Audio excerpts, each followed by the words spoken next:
Yesterday, we featured a conversation with a reporter who highlighted some of the growing concerns of MAID, or medically assistance in dying. Some of those concerns stem from the way in which doctors report when MAID is used, which raises questions about not only who is accessing MAID, but if they are doing so in line with how the program is supposed to be used. And with that, we decided that it would be best to get some input from a medical professional. Joining us now is Dr. Abhishek Raut, Medical Director at Appletree Medical Group. Dr. Raut, thank you for joining us today. Good to be here. A lot of these debates really revolve around who is actually using MAID. Do we have any figures on the demographics of who is using MAID? Well, first of all, thank you for the privilege to speak about medical assistance in dying, which is a complex and likely very deeply personal for many of our viewers. We do have some demographics of MAID patients here.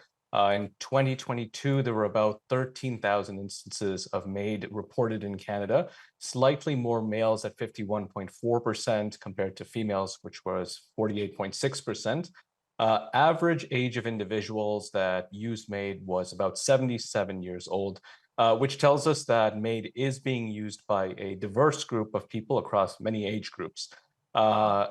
What we do see as well is that the MAID provisions have increased significantly. So there was a growth rate of about 30% over 2021. And this increasing trend means essentially about 5.5% of all Canadian deaths can be attributed to medical assistance in dying. If we look specifically at the diagnoses that people choose MAID for, more than 60% have a diagnosis of cancer, highest of that being lung cancer, colon cancers, and blood cancers. Yesterday, we spoke to a reporter who expressed concern about how MAID deaths are reported in Canada and that doctors who provide MAID self-report. The reporter explained that it is unlikely a doctor would report their own error. What do you make of that concern? And do you think there needs to be more oversight regarding who qualifies for MAID and who doesn't? I think that's a concern that indeed is valid. We're talking about self-reporting, but what we do need to know is that there are new regulations that came into effect 2023 to really enhance that data collection and reporting through federal MAID monitoring system. So this really provides a more comprehensive picture on how MAID is being implemented in Canada.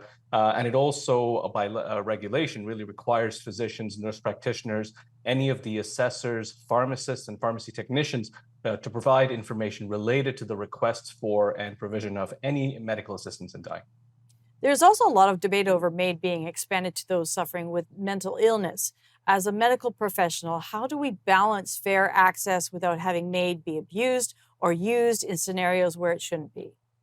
Yes, I think this is a very complex issue. So currently, people whose only medical condition is mental illness is not eligible for MAID in Canada. They were going to be eligible March of this year, but that has been moved to March 2027.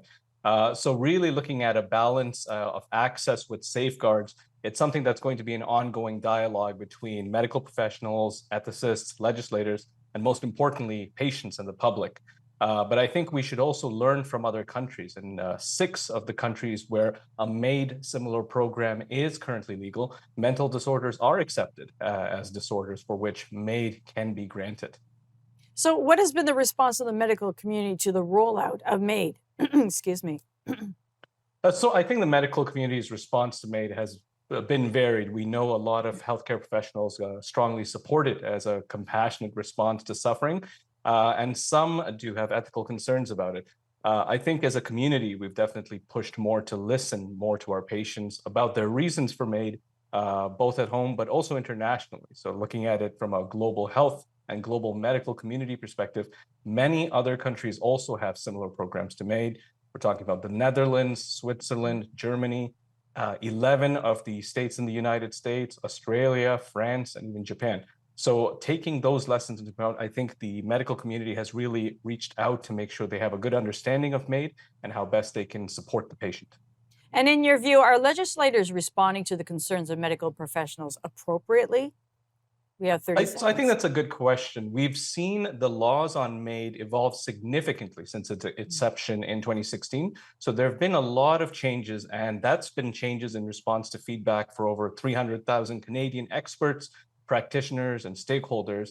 And so certainly, I think we have seen that legislation and legislators have been quick to respond, but we've also seen delays as well, such as the delay until March 2027 for eligibility from a mental illness.